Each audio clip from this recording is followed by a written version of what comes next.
Vivre des épreuves, c'est quelque chose de normal, mais par contre, ce qui n'est pas normal, c'est de rester inactif face à l'injustice et de ne pas bouger. Non, on appelle les gens à avoir des actions sages, posées, mesurées, et pour ça, il faut qu'ils reviennent aux gens d'expérience, des gens de science. Ils ont dans les médias des interlocuteurs qui leur plaisent, ok, qui leur plaisent, qui vont dans leur sens. Pourquoi est-ce qu'ils n'invitent pas Marwan ou un autre? Marwan, justement. Marwan ou un autre. Et là, on le voit même plus. Mais parce que ça les arrange pas. Ça les arrange pas. C'est pas le son de cloche qu'il faut entendre. Ce qu'ils veulent entendre aujourd'hui, c'est quelqu'un qui nous piétine, ok, ou qui va à l'encontre de nos principes religieux. C'est-à-dire, on n'a pas le droit d'être fier d'être musulman. En fait, on doit s'excuser d'être musulman. On n'a pas le droit. En fait, on doit se faire tout petit, longer les murs. Pourquoi? Pour quelle raison? Pour quelle raison? On est né ici, on est musulman, français, ok. On n'a aucun complexe à le dire et à le vivre. Le prophète Samuel a dit, celui qui dit que les gens ont péri fait partie de ceux qui ont le plus péri. Faut jamais dire halakan nas, c'est notre fin, ça y est, c'est la fin. Non, non, non, non, non, non, non. Toujours garder espoir en Allah subhanahu wa ta'ala, et les histoires des prophètes, c'est les meilleures des leçons pour nous.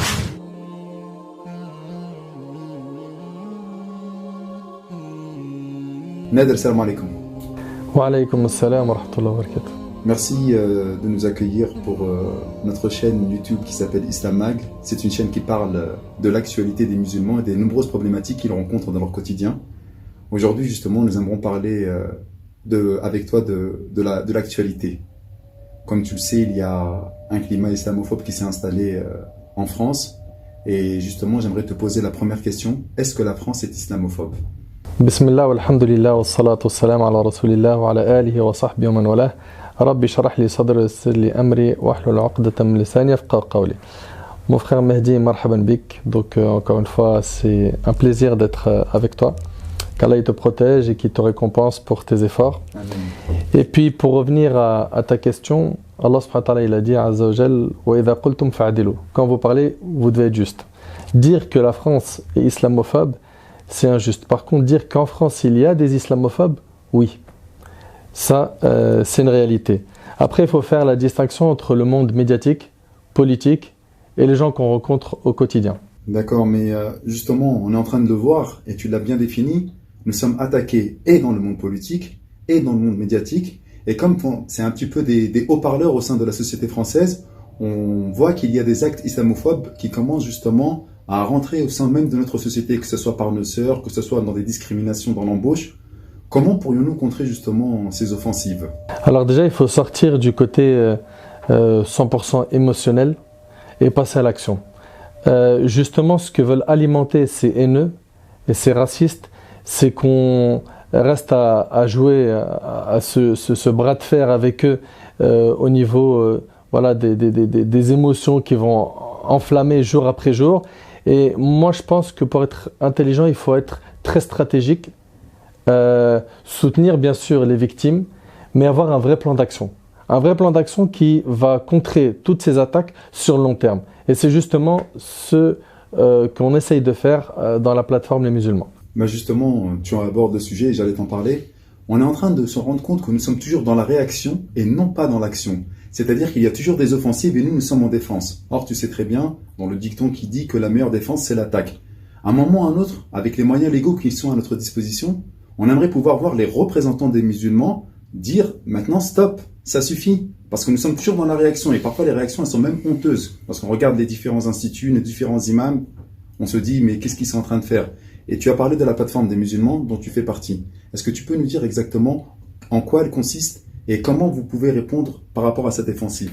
Cette plateforme, elle est née par des besoins qui étaient criants, qui concernent plein de thématiques, plein de pôles.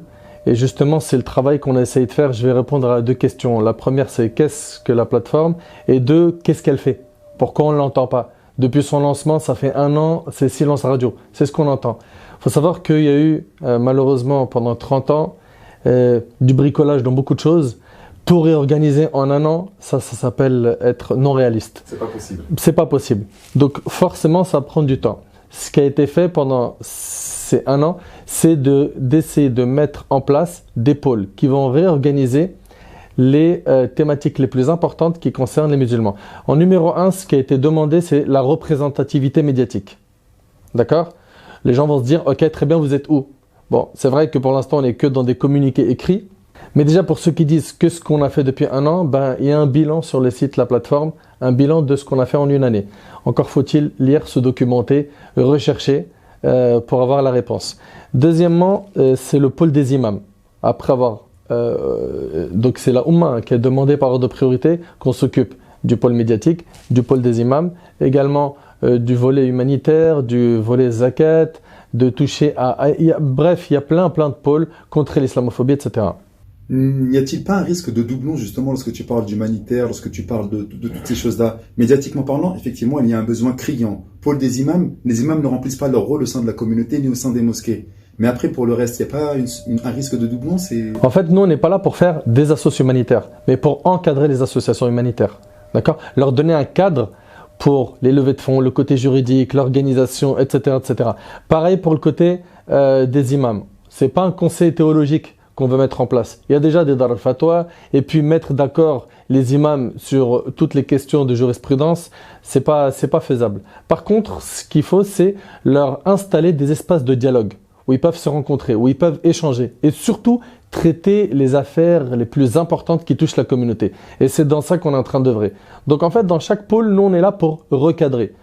Pareil pour les mosquées. Il y a un volet mosquée. Et attention, pendant un an, ce que la plateforme a fait, ça a été de faire des partenariats, d'accord, former des bénévoles, ils étaient au nombre de 700. Également, il y a eu une levée de fonds dernièrement au mois de juin pour le pôle médiatique, et on a recruté toute une équipe pour le volet vidéo, mais qui n'est pas encore complète, donc on est en train de renforcer. C'est vrai, il y aura donc des reportages qui montrent la réalité des musulmans, et en même temps, on travaillera pour réinformer face aux désinformations. D'ailleurs, un petit message, il y a un Cotiseup qui appelle justement au don. Par rapport à ça, et nous sommes aujourd'hui nous sommes arrivés à la somme de 70 000 euros. Donc avec 100 000 euros, nous arriverons à avoir un studio avec des caméras et pour pouvoir faire des interviews.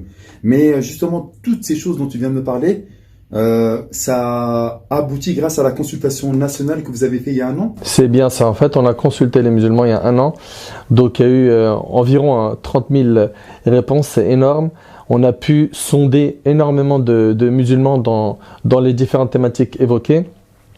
Et puis surtout, on a créé beaucoup de partenariats avec des mosquées, des associations qui travaillent de manière sérieuse dans les villes où ils se trouvent. Et alhamdoulilah, c'est en train de grandir. Et les gens veulent tout de suite... en fait, là, la communauté, ce qu'elle attend, c'est un Superman. Voilà, pour te dire franchement les choses, elle attend Superman alors que ça n'a jamais été comme ça.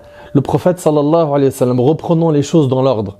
Il a commencé seul sa da'wa. Il a commencé son appel à Allah subhanahu wa ta'ala dans un endroit où on adorait 360 statues. On a d'abord essayé de négocier avec lui, de négocier avec son oncle, de lui demander, s'il te plaît, fais-le taire.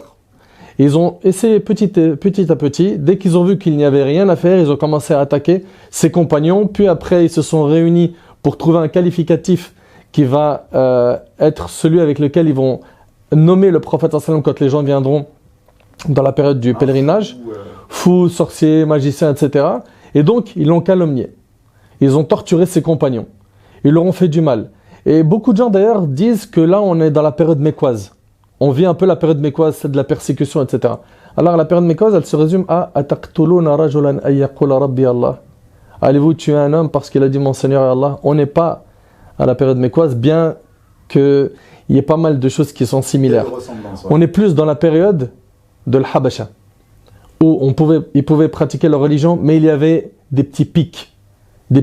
Oui, on n'est pas à l'époque du tout médinoise, où là, les musulmans étaient tranquilles, ils étaient en force. Donc ça, c'était pour ce qui est du côté sira. C'est très important de repérer comment Nabi Sallam il a fait évoluer les choses. Il a évolué, alayhi salatu wassalam, par ses efforts, et il a fait évoluer les choses par ses efforts, et donc c'est du travail de tout à chacun. D'accord, et c'est un travail également de longue haleine. Donc tu fais partie du collectif des musulmans, et justement, en tant qu'imam et conférencier, quelle est ta place au sein de cette institution? Donc moi, je suis dans les membres fondateurs.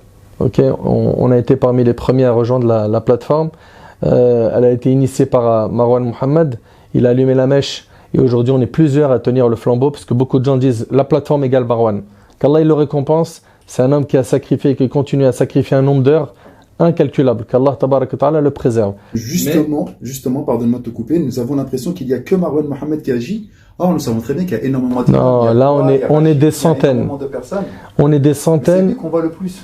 Alors, moins, parce que même médiatiquement, il est plus visible, d'accord? Mais c'est vrai que son nom, les gens, ils ont besoin d'identifier une structure avec un nom, et il a lancé la machine, et qu'Allah, il le récompense. Il continue à donner de son temps et de son énergie, mais il n'est pas seul. Il y a des centaines de personnes derrière qui œuvrent et qui sacrifient beaucoup. Revenons à toi, ton rôle précis au sein de l'association des musulmans. C'est l'organisation des thématiques. Donc là, c'est-à-dire que on se réunit et on planifie et on voit de quelle manière est-ce qu'on peut organiser le pôle des imams, comment organiser le pôle des mosquées. Et donc nous là, avec nos expériences et nos contacts, on essaye de tisser des liens avec les partenaires, organiser des rendez-vous avec eux, également d'informer, de s'informer nous-mêmes. Donc c'est vraiment très très très vaste. Nader, il y a des forces en substance en France. J'ai pas envie de citer des noms, mais il y a des grosses associations humanitaires dont on voit qu'ils ne font pas partie des musulmans.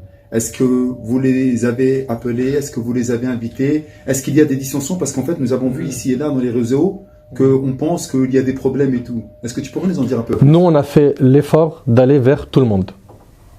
On a fait l'effort d'aller vers tout le monde. Ok? Les gens, soit ils ont eu une attitude ou un comportement, on va dire, serein, détendu, où ils se sont posés avec nous, ils ont écouté. D'ailleurs, le pôle humanitaire, il a été reçu par les responsables de notre pôle ici. On en a rencontré beaucoup. D'autres étaient un peu plus réticents. D'autres ne nous connaissent pas. Et donc nous, on fait le travail pour essayer de leur offrir le meilleur cadre sans vouloir les concurrencer ou que ce soit un jeu de venir taper dans leur caisse. Absolument pas. C'est pas du tout notre ambition.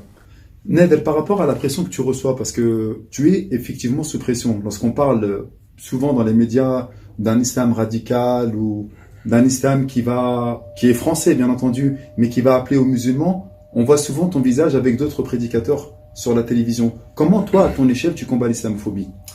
En éduquant les gens. En éduquant les gens, en leur expliquant que c'est un sira bain al-haqq wal-batil. C'est un combat contre le vrai et le faux et qu'il y a toujours eu des gens qui sont anti-islam.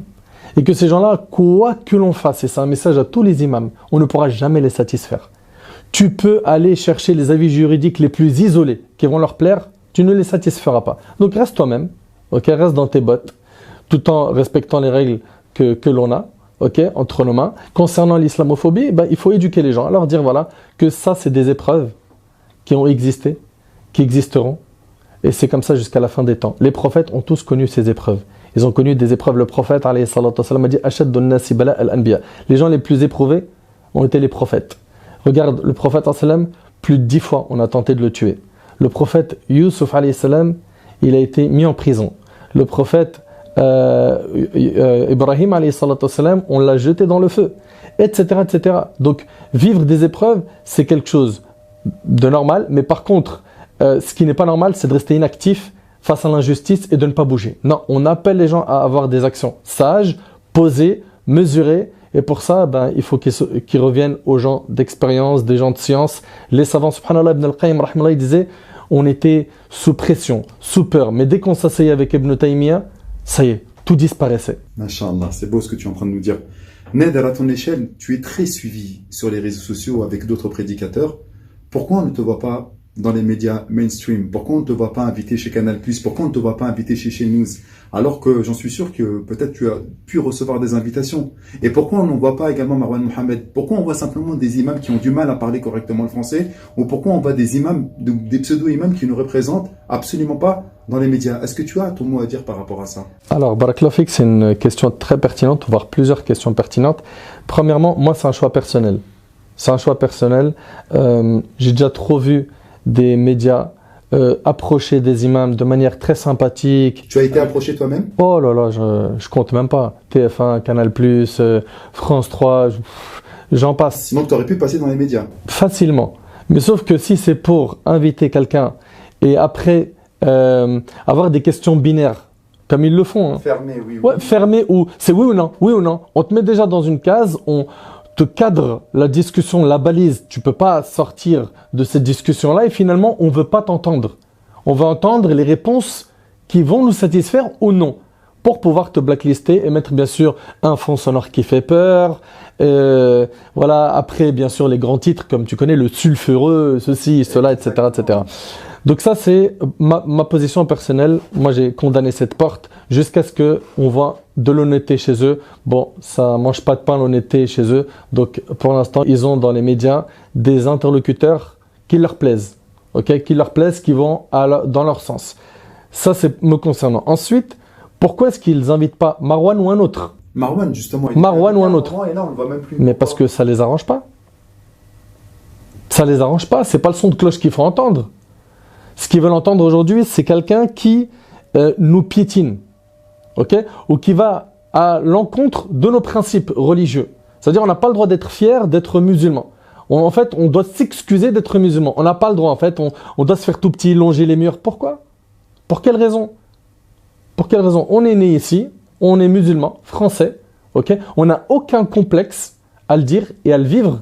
Maintenant, on est respectueux envers les autres et la seule chose qu'on demande, c'est le respect. On ne demande pas à ce que tout le monde nous aime, mais par contre, on exige que tout le monde nous respecte. C'est très vrai ce que tu es en train de dire parce que la plupart du temps, lorsqu'on parle des femmes voilées, on n'a jamais invité sur le plateau de télévision justement une femme voilée qui va s'exprimer de manière correcte et qui va dire exactement ce qu'elle pense, elle, de son voile et pour qui elle le porte ou pourquoi elle le porte.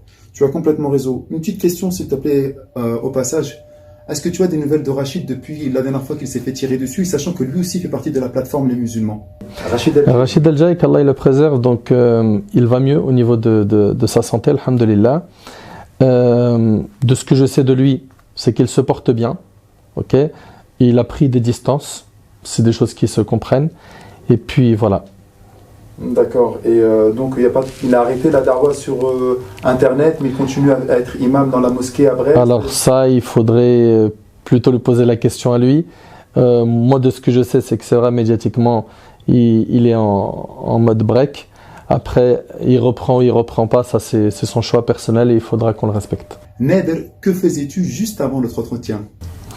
Juste avant cet entretien, j'étais franchement, en toute honnêteté, wallahi, soucieux de la communauté musulmane et j'étais en train de lire et lire des versets, des histoires sur comment les prophètes et les compagnons ont traversé ces tempêtes.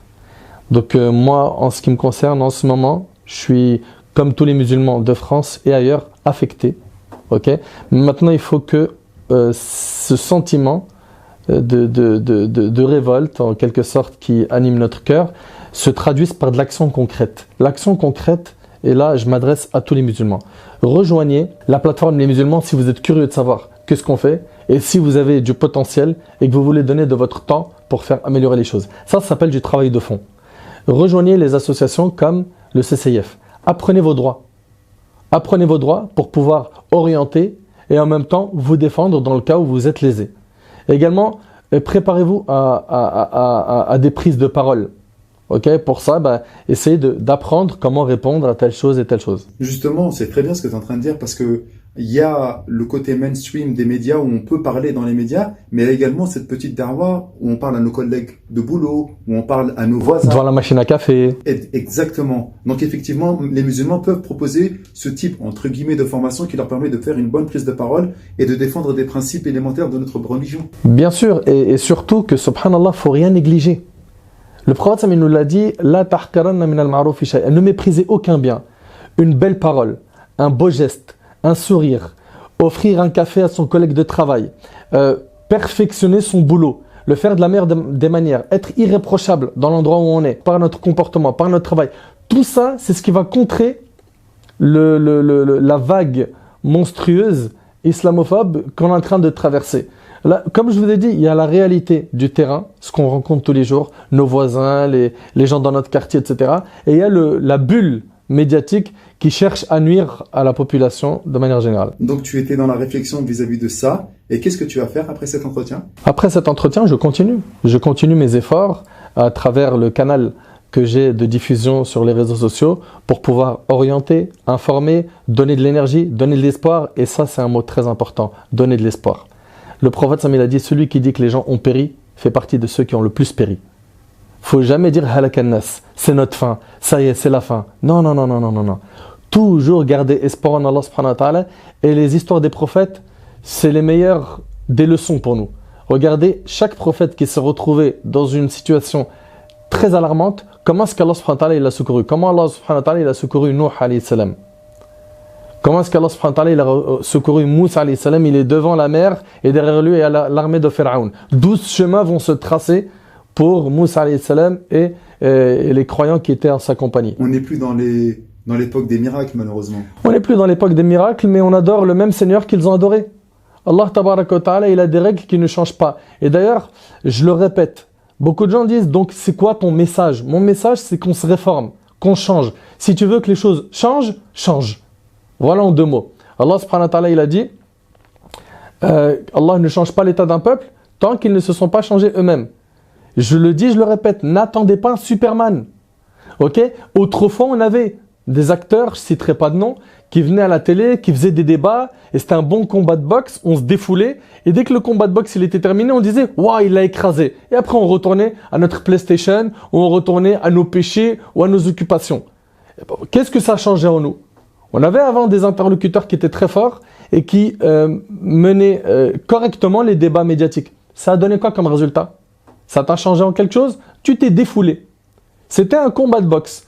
Donc là, ce qu'il faut maintenant, c'est qu'on se prenne en main sérieusement. Et que chacun se dise, moi, qu'est-ce que je peux faire?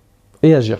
Comme tu l'as vu après cette vague islamophobe qui sévit en ce moment en France, M. Castaner avait dit que celui qui portait une barbe bien fournie ou qui avait les traces du soujoud ou une personne qui allait plusieurs fois à la mosquée, c'était un radical. Donc il sort une charte contre la radicalisation. Nous savons que tu montes sur le mimbar et que tu prêches justement le vendredi. En tant qu'imam, que vas-tu dire à la communauté qui est venue t'écouter et qu'est-ce que tu pourrais conseiller aux imams qui eux aussi vont monter sur les manabr à dire à la communauté de manière générale? Alors déjà, tu fais bien de souligner ce point parce que ce point en amène un autre. Déjà, premièrement, il ne faut pas laisser les gens, peu importe qui ils sont, dire des choses qui sont contre les règles du pays, les lois du pays, et se taire. Il y a ce qu'on appelle le CSA. En 2 mots, c'est les gendarmes du média. Ok? En 48 heures, s'ils reçoivent des milliers de plaintes parce qu'un islamophobe, un raciste, un haineux a déversé sa haine sur les réseaux sociaux, eh ben, ils vont sévir. Ils prennent des mesures. Mais nous, le problème, c'est quoi? C'est qu'on est dans la politique du Allah Ghalib. Qu'est-ce qu'on fasse? Qu'est-ce que tu veux qu'on fasse? Rien. Dernièrement, on a bien vu le hashtag, donc signale un musulman, qui a été d'ailleurs lancé par l'équipe complète de la plateforme avec des bénévoles. Et d'ailleurs, dans les bénévoles, c'est un non-musulman qui l'a lancé, un chrétien. C'est incroyable, parce qu'il a cartonné. Un chrétien qui est avec nous dans la plateforme, les musulmans, qui n'en pouvaient plus et qui a été à l'idée de ce... Bah ça, on ne le savait pas. Merci pour l'information. Voilà. Et donc, ça a buzzé, comme tu as pu le voir. Le ministre de l'Intérieur lui-même répond à ce... Exact. Donc, en fait, ce qu'il faut, c'est prendre cette habitude de signaler, de se plaindre aux organismes, aux chaînes télé, etc., et ne pas rester inactif. Tu es en train de me dire que nous avons des outils pour pouvoir justement répondre à cette attaque. Ben, on a tous un smartphone. On a tous un smartphone. Tout comme tu sais aller regarder les vidéos tendances sur YouTube et que juste après, tu vas avoir des infos comme quoi son fils a pleuré en sa présence dans ses bras et la photo, elle a tourné partout. Donc, avec ton même smartphone, prends 2-3 minutes, signale. Donc, il faut prendre l'habitude de leur envoyer un message à eux et aux organismes, aux chaînes qui les invitent. C'est ce que tu vas dire sur le mimbar, tout ça? Parce que ma question initiale, c'était... Sur le mimbar, bien sûr que je vais le dire. D'accord. Bien sûr que je vais le dire. Après, concernant la radicalisation, faut pas se voiler la face. Il y a de la radicalisation dans notre communauté, d'accord? Mais nous, on a une définition qui est totalement contraire à ce qu'on est en train de voir. Quand on voit, par exemple, comme j'ai pu lire, ça m'a fait rire, moustache rasée et avec la barbe. Donc, c'est-à-dire s'il a la barbe et la moustache non rasée, c'est bon, ça passe. Si la barbe, elle est taillée, la barbe, quelle taille? Combien de centimètres? Hein? S'il met du henné dessus, hein? Si elle n'est pas noire, c'est ridicule, franchement, c'est du n'importe quoi. C'est du n'importe quoi. Pareil, sur l'alimentation. C'est-à-dire maintenant, on n'est plus libre de manger ce qu'on veut. Est-ce que ce discours-là, on le tient aussi avec les juifs et avec les chrétiens? Ou est-ce que c'est un discours ciblé? Donc pour ce qui est de combattre la radicalisation, déjà, quand tu regardes ce qu'ils définissent comme étant radical, la plupart du temps, c'est tout simplement un musulman. Ok? Tout simplement, c'est un musulman. Donc, porter le voile, aller à la mosquée, faire la prière, avoir une pratique sérieuse pendant Ramadan. Donc il y a déjà un problème avec la définition du musulman. Voilà, donc c'est pour ça que moi déjà, ce terme-là qui est flou, je préfère moi parler d'extrémisme, ok, de dérive sectaire, de mauvaises pensées, de mauvais courants. Voilà, des gens qui malheureusement vont mal interpréter les textes et vont faire n'importe quoi au nom de l'islam. Ça oui, ça nous, c'est ce qu'on essaye de faire, à savoir éduquer les gens, à ne pas tomber justement dans ces extrêmes et avoir une compréhension équilibrée du juste milieu. Très simplement en étant attaché aux sources de notre religion, à savoir le livre d'Allah et la sunna du prophète sallam, okay, qui ne sont pas déconnectés de notre époque. Ils sont compatibles pour tous les temps. Ça, c'est très important parce que beaucoup de gens pensent que être attaché à la religion, c'est être en décalage avec notre monde actuel. Qu'on n'a pas le droit à la modernité. Je suis complètement totalement faux. Totalement faux. Notre religion, alhamdulillah, elle nous permet de vivre en étant épanouis partout et à toute époque. Encore faut-il la comprendre. Et ça, c'est tout un autre sujet. Il y a énormément de prédicateurs ou de pseudo-prédicateurs qui se retrouvent sur Internet et qui ont pignon sur YouTube et non pas sur rue, où ils parlent de l'islam alors qu'ils n'ont aucune formation religieuse, alors qu'ils n'ont eu aucun diplôme, mais juste parce qu'ils sont bons en montage, ou parce qu'ils sont bons dans leurs paroles, ou parce qu'ils mettent un super beau anachid derrière, ils se retrouvent à parler au nom des musulmans. Est-ce qu'il y a quelque chose à faire contre ce type de personnes ou nous sommes obligés de subir en fait cela à cause de cette liberté de parole qui est sur le web 2.0? Donc pour répondre à ta question, moi déjà je suis pas fan de surveiller ce qui se passe chez les imams et les prêcheurs. Okay, déjà c'est pas quelque chose qui m'intéresse, ça fait pas partie de mon comportement et j'ai pas le temps pour ça. Ok, il arrive parfois qu'on nous envoie des vidéos, regarde un tel il a dit quoi, regarde un tel il a dit quoi, sur WhatsApp ça fuse. Et moi je pars du principe à partir du moment où la personne elle connaît ses limites, ok, et qu'elle a un message positif à apporter à la Ummah avec nos fondements et nos textes religieux, marhaba. Il veut apporter sa pierre à l'édifice d'une manière différente de la nôtre, marhaba. La da'wah, c'est pas que pour l'un des rabouanas ou pour un tel. À partir du moment, je le dis et je le répète, où la personne a un contenu intéressant à apporter, qui va faire évoluer la Ummah et qui est sincère dans sa démarche. Maintenant, des gens qui disent du n'importe quoi, et ça existe, ça a existé et ça existera. Et j'ai beaucoup aimé une parole de l'imam Malik, rahimahullah, quand on lui a dit il y a beaucoup de muwatta dans le marché. On lui a dit toi tu as écrit le muwatta, donc c'était ce recueil de hadiths qu'avait compilé l'imam Malik, mais les gens aujourd'hui ils en ont écrit beaucoup. Il a dit il ne restera que ce qui a été fait pour Allah. Et avec le temps, aujourd'hui on retient le nom du muwatta de l'imam Malik et pas les autres.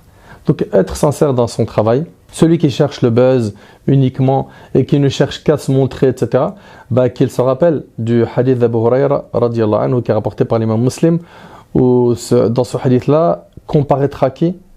Quelqu'un qui s'est donné à la science, un savant. Et Allah lui rappellera ses bienfaits sur lui et il lui dira qu'as-tu fait? Qu'est-ce que tu as fait pour Allah subhanahu wa ta'ala? Il dira j'ai appris la science, je l'ai transmise, etc. Et à la fin, le shahid qui est très fort, c'est kadhabt. Tu as menti, mais plutôt tu as menti, mais plutôt tu as appris, transmis, tu as fait tout ce travail pour qu'on dise de toi. Waqad qil, et ça a été dit. Et ça, franchement, ça fait peur. Parce qu'à la fin, cette personne-là, elle est traînée dans le châtiment. Et pourquoi? Parce qu'elle n'a pas réglé sa sincérité comme il le fallait.